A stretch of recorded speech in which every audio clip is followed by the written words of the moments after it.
आजची breaking news. Pimpaldari तालुका अकोले जिल्हा अहमदनगर. पिंपळदरी गावामध्ये येडो मंदिरापाशी खाजगी आंब्याची तोड केली जाते.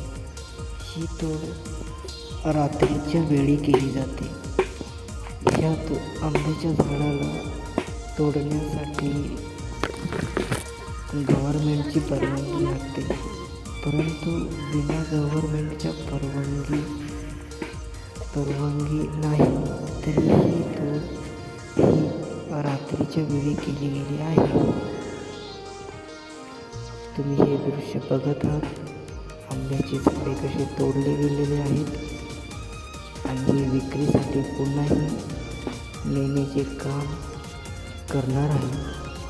याच्यावरती शासनाने त्वरित निर्णय घ्यावा व गुन्हेगारांवरती गुन्हा दाखल करावा. धन्यवाद.